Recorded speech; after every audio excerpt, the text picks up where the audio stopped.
திமுக அரசு தன்னோட ஆட்சிக்கு வருவதற்காக என்னென்ன விஷயங்கள்லாம் செய்ய முடியாது அத்தனை விஷயம் நாங்கள் செய்ய போகிறோம் அப்படின்னு சொல்லிட்டு ஆகா ஓஹோ எல்லாம் சொல்லி அப்படின்னா வந்தது. அது சொல்ல பொய்கள் நம்பி ஓட்டு போட்டவர்கள் நிறையா. படித்தவர்களும் ஓட்டு போட்டார்கள், படிக்காதவர்களும் ஓட்டு போட்டார்கள். அதில் படித்தவர்கள் சொல்லக்கூடிய விஷயங்கள் அரசு அதிகாரிகள்லாம் வருவாங்க. அதுவும் குறிப்பாக பார்த்தீங்கன்னா மருத்துவத்துறையில் செவிலியர்கள்லாம் இருந்தாங்க. கொரோனா காலத்தில் வந்து அவங்க வந்து மிகப்பெரிய ஒரு உதவியாக இருந்தார்கள். ஏன்னா அவர்கள் வந்து தன்னோட உயிரையே பணயம் வைத்து அந்த காலத்தில் பணிபுரிந்தார்கள். அந்த நேரத்தில் வந்து நடந்த போராட்டத்தில் வந்து ஒரு உத்தரவாதம் திமுக கட்சியினால் கொடுக்கப்பட்டது. நாங்கள் ஆட்சிக்கு வந்தால் அவங்களை நிரந்தர பணியை அமர்த்தணும்னு சொல்லியிருந்தாங்க. அப்படி இவங்க ஆட்சிக்கு வந்து கிட்டத்தட்ட 4.5 வருஷம் ஆச்சு. 4.5 வருஷம் ஆகியும் இதுவரையும் எதுவும் செயல்படுத்தலை என்னும்போது தொடர் போராட்டத்தை அந்த செவிலியர்கள் எல்லாம் போராட்டத்தை அறிவித்திருந்தார்கள். அறிவிக்கப்படும்போது கிட்டத்தட்ட ஒரு 8000க்கு மேற்பட்ட பதவிகள் நினைக்கிறேன். 8000லேருந்து 6 போகும்போது பதவி வரும்போது மந்திரி அமைச்சர் ரீதியான பேச்சுவார்த்தை நடைபெற்ற போகும்போது அவர் முதலில் ஒரு 700 பேரை நாங்கள் பணியமர்த்த முடியும் அவர்கள் ஏற்றுக்கொள்வார். ஏன்னா நீங்கள் வந்து என்ன சொல்லி அனைவரையும் பணியமர்த்தணும் சொல்லிடுறீங்க அப்படின்னாரு. அப்படி சொல்றது இல்லாமல் அடுத்த கேள்விக்கு அமைச்சர் என்ன சொன்னாருன்னா, அவங்க வந்து இனிவரும் காலி பணியினருக்கு உங்களுக்கு முன்னுரிமை அளிக்கப்படும் அப்படின்னு சொல்லிட்டு வாய்மொழி உத்தரவாக கொடுத்தாரு. இந்த வாய்மொழி உத்தரவு ஏன்னா இவர்கள் மேல் இவர்கள் எந்த அளவுக்கு நம்பிக்கை இருந்ததுன்னா 4.5 வருஷம் உங்களை பார்த்து விட்டார்கள். எங்களுக்கு 4.5 வருஷம் உங்கள் மேல் அளவு கடந்த நம்பிக்கையின் காரணமாக நீங்கள் இந்த வாய்மொழியை வந்து நீங்கள் எழுத்துப்பூர்வமாக கொடுங்க, ஜியோ அரசாணையை கொடுங்க, நாங்கள் கலைந்து போகிறோம்னு சொல்லார். அவர் வந்து எந்த ஒரு உத்தரவாதம் கொடுக்கப்படவில்லை. அதனால் மீண்டும் அந்த போராட்டம் நடைபெற்றுக்கிட்டே இருக்குது. இது ஒருபுறம் இருக்க, இவர்கள் நம்பி இன்னொரு அரசு குரூப் ஒன்று இருக்காங்க, ஜாக்டோ ஜியோ. இவங்க ஜாக்டோ ஜியோ நம்ம இப்போ என்ன பண்ணுறாங்க, இவங்க வந்து இவங்களை நம்பி பழைய பென்ஷன் திட்டம் கொண்டு வரப்படும் 10 அம்ச கோரிக்கை வலியுறுத்தி ஏற்கனவே போராட்டம் நடத்தினாங்க. இவர்களோடு தங்கம் தென்னரசு, அன்பில் மகேஷ் பொய்யாமொழி, ஏவா வேலு இவங்களெல்லாம் சேர்ந்து ஒரு கூட்டாக உட்கார்ந்து ஒரு பேச்சுவார்த்தை நடத்தினார்கள். பேச்சுவார்த்தையில் உடன்பாடு ஏற்படவில்லை. உடன்பாடு ஏற்பட்டதனால் வந்து மீண்டும் நாங்கள் வந்து தொடர் போராட்டத்தை நடத்த போகிறோம்னு சொல்லிட்டு அவர்கள் ஒரு பக்கம் போராட்டத்தை அறிவித்தார்கள். ஏறக்குறைய வந்து அரசு துறை இவர்களால் செயல்படுமா இல்லை செயலாக்கப்படுமா அப்படின்ற விஷயத்துக்கு போயிட்டு இருக்கு. இந்த செய்தி எப்படி பார்க்குறீங்க? எனக்கு தெரிஞ்சு அந்த தேர்தல் அறிக்கையில் கொடுத்த வாக்குறுதிகள் எந்த துறைக்குமே ஸ்டாலின் செய்ததாக தெரியவில்லை. ஏன்னா எல்லா துறையிலையுமே ஏதாவது ஒரு கட்டத்தில் அவங்க ஒரு போராட்டத்தை நடத்திட்டு தான் இருக்காங்க. தமிழகத்தில் பொறுத்த வரைக்கும் இதை நம்ம தொடர்ந்து பார்த்துட்டு தான் இருக்கோம் ஆட்சி வந்ததுலேருந்து. இப்போ நீங்கள் வந்து இந்த ஜாக்டோ ஜியோ டீச்சர்ஸ் ஆசிரியர்களுடைய போராட்டத்தை பற்றி நீங்கள் குறிப்பிட்டீங்க.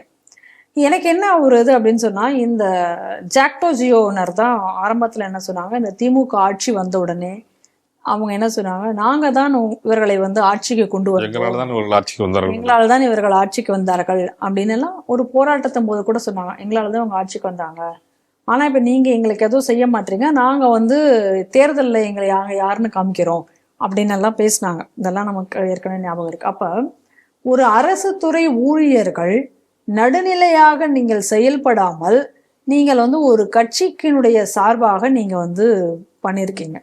அப்போ எங்களால் தான் நீங்கள் ஜெயிச்சிங்க அப்படின்னு சொன்னால் இது என்ன ஒரு இப்படி ஒரு அரசு துறையினர் இப்படி சொல்லுவது என்பது ஒரு ஆசிரியராக இருந்து கொண்டு. அதனால திமுகவும் என்ன பண்ணுச்சு, இவங்க கேட்ட கோரிக்கைகள்லாம் நம்ம தான் தருவோமே, அப்ப நம்ம கோரிக்கைகளையும் இவர்கள் வந்து எதிரொலிக்கணும், செயல்படுத்தணுங்கிற கணக்குல இவர்களை அவர்கள் அரசியலுக்கு பயன்படுத்தினார்கள். என்ன அரசியல்? இருமொழி கொள்கை, அதுக்கப்புறம் வந்து சபரிமலை போராட்டம். நம் நல்ல ஞாபகம் இருக்கு எனக்கு, இந்த ஜாக்டோ ஜியோ போராட்டத்தின் பொழுது சபரிமலை ஒரு 20 பாயிண்ட் எல்லாம் வச்ச போது அதுல இந்த இருமொழி கொள்கையும் வச்சிருந்தாங்க. இந்த சபரிமலை குறித்த அனைத்து வயது பெண்களும் சபரிமலைக்கு செல்லலாம் அந்த போராட்டம் கோரிக்கையா? உங்களுக்கு அதுக்கு என்ன சம்பந்தம் இருக்கு?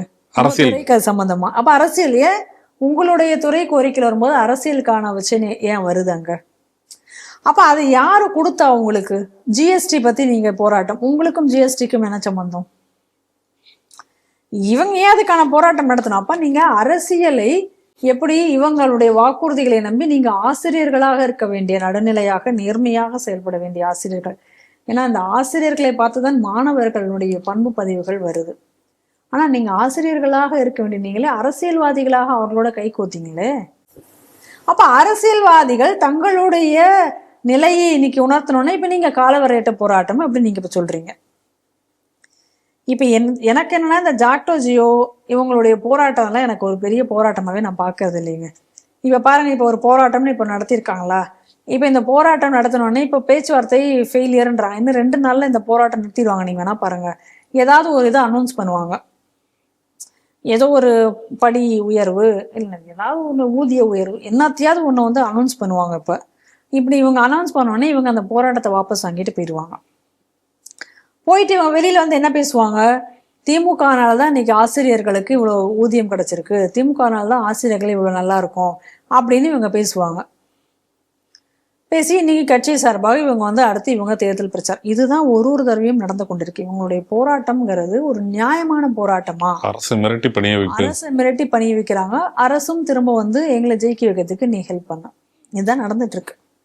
இன்னைக்கு இந்த அரசு எப்படி எல்லாம் ஜெயிக்கிறதுங்கிறதுக்கு இதெல்லாம் நீங்க ஒரு பக்கம் துளுக்கண தாஜா பண்ணி ஜெயிக்கிறது, அரசு ஊழியர்களுக்கு தாஜா பண்ணி ஜெயிப்பது, அதுக்கடுத்து வந்து கிறிஸ்தவனா இதே போல பண்ணும். எனவே பாருங்க, பெரிய போட்டியே நடந்துட்டு இருக்குங்க. யார் சிறப்பாக கிறிஸ்தவர்களுக்கு அடிபணிக்கிறார்கள் அப்படிங்கிறதுக்கான போட்டி இப்ப விஜய்க்கும் ஸ்டாலினுக்கு இடையில நடந்துட்டு இருக்கு. இவங்க ஒன்று நடத்தினா அவங்களுக்கு அது கவுண்டர். அவரு இதெல்லாம் வச்சு நடத்தினாராம் கிறிஸ்தவ சமத்துவ விழா, சமத்துவ விழா. சரியா? இப்ப அங்க இவங்க எல்லாம் வந்துட்டாங்க அப்படின்னா எல்லாருமே உங்களுக்கு ஆதரவா ஓட்டு போடுவோம்னு கிறிஸ்தவ சமத்துவ விழா எல்லாம் சொல்லிட்டாங்களாம் கிறிஸ்தவன்லாம். உடனே இவங்க பாதிரியாரெல்லாம் கூப்பிட்டு வச்சு ஒரு விழா நடத்துறாங்க. இன்னைக்கு இப்படிதான் தமிழகம் இன்னைக்கு நிலைமை இப்படி போய்கிட்டு இருக்கு. உண்மையாக ஒரு ஜனநாயகத்தின் பக்கமாக ஒரு ஆட்சி அமைந்திருக்கிறதா, அப்படி ஒரு ஓட்டு தான் நடக்கிறதா, இங்க அப்படிதான் செலக்ஷன் ப்ராசஸ் நடக்குதா அப்படிங்கிறது வந்து கேள்விக்குறியாகி ஜனநாயகம் தலைகுனிவு என்பதை இந்த கட்சி இன்னைக்கு ஏற்படுத்தி கொண்டிருக்கிறது. அப்ப அதற்கு உடனடியாக இந்த அரசு அதிகாரிகள்லாம் இப்ப செயல்பட்டு கொண்டிருக்கிறத பார்க்கும்போது மனம் மிக வேதனையா இருக்கு. இதுதான் இப்ப டீச்சர்ஸனுடைய போராட்டமும். அதனாலதான் ஒரு உண்மையான போராட்டம் இல்லை என்பது நம்மளுடைய. சரி, இன்னைக்கு உங்க கோரிக்கைகளையும் இந்த அரசாங்கம் நிறைவேற்றலன்னு நீங்க போராடுறீங்களே, இதே போல இன்னைக்கு வந்து போக்குவரத்து துறையினர் எங்களுடைய கோரிக்கைகளை ஏற்கவில்லைன்னு போராட்டம் நடத்தினாங்க. இப்ப செவிலியர்கள் இவ்வளவு நாளா அவங்க போராட்டம் நடத்திட்டு இருக்காங்க. அப்போ உங்க போராட்டத்துல ஏதாவது ஒரு நேரத்துல எப்பயாவது நீங்க சபரிமலைக்கு, இருமொழி கொள்கை, ஜிஎஸ்டி இந்த மாதிரியான அரசியல் விஷயங்கள்லாம் பேசுனீங்களே, அப்ப இவங்களும் உங்களை மாதிரி ஒரு அரசு ஊழியர்கள் தானே, இவங்களுக்காக சேர்த்து நீங்க அந்த கோரிக்கையை என்னைக்காவது வச்சிருக்கீங்களா? உங்களோட கோரிக்கைகள் நியாயமாக நீங்க உண்மையிலேயே அரசுக்கு எதிராக தான் நீங்கள் ஒரு கோரிக்கை வச்சு நீங்க கேள்வி கேட்குறீங்க அப்படின்னா அப்ப இவங்களுடைய கோரிக்கைகளையும் நீங்க வச்சிருக்கணுமா வேண்டாமா? இன்னைக்கு அதனால செவிலியர் இப்ப துப்புரவு பணியாளர்கள் போராட்டம் நடத்தினாங்க, அதே தான் நீங்க கையில் எடுத்துக்கிட்டீங்களா? இல்லையே. அப்ப இந்த செவிலியர்கள் பாவம் இன்னைக்கு வந்து இவங்க என்ன பண்ணியிருக்காங்க, இந்த செவிலியர்களை கொண்டு வந்து பாதியில வந்து அம்போன்னு பஸ் ஸ்டாப்ல விட்டுட்டு எல்லாம் போயிருக்காங்க. இது வந்து நகருக்குள் நடைபெற்ற ஒரு போராட்டம். போராட்டத்தை வந்து என்ன கூட்டு அரெஸ்ட் பண்ணி கொண்டு வந்து கூடுவாஞ்சலில் கொண்டு போயிட்டு அங்க வந்து அவங்களெல்லாம் அம்போன்னு விட்டுட்டு வந்திருக்காங்க. அப்ப இது வந்து இந்த மாதிரியாக வந்து இவங்க இன்னைக்கு அரசு வந்து எந்த ஒரு துறையினருக்குமே அவர்கள் என்ன வாக்குறுதியை கொடுத்தார்களோ அந்த வாக்குறுதிகளை நிறைவேற்றாமல் இன்னைக்கு அலகழிக்க வைத்து கொண்டிருக்கிறது. பொதுமக்களுக்கு கொடுத்த வாக்குறுதியும் நிறைவேற்றவில்லை, அரசு ஊழியர்களுக்கு கொடுத்த வாக்குறுதிகளையும் நடத்தவில்லை. அதனால இந்த நேரத்துல இந்த அரசு ஊழியர்கள், இந்த அரசு தொழிற்சங்கங்கள் இவங்க எல்லாரும் ஒரு விஷயத்தை தெளிவா புரிஞ்சுக்கணும்.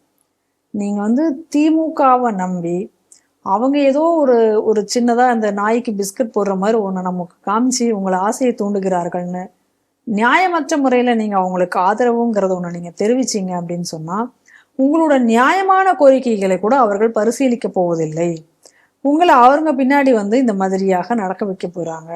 அதனால திமுக இப்போ வந்து உங்களை வந்து எப்படி மாற்றி வைத்திருக்கிறார்கள் என்பதை நீங்களும் புரிஞ்சுக்கணும். ஏன்னா இன்னைக்கு இந்த உங்களுக்கு கொடுக்கக்கூடிய சம்பளங்களோ இல்ல வசதிகளோ இது எதுவும் வந்து திமுக அரசு வந்து அவங்க கையில இருந்து கொடுக்குற காசு கிடையாது, மக்களுடைய வரிப்பணம் மூலமாக வரக்கூடிய ஒரு விஷயம்.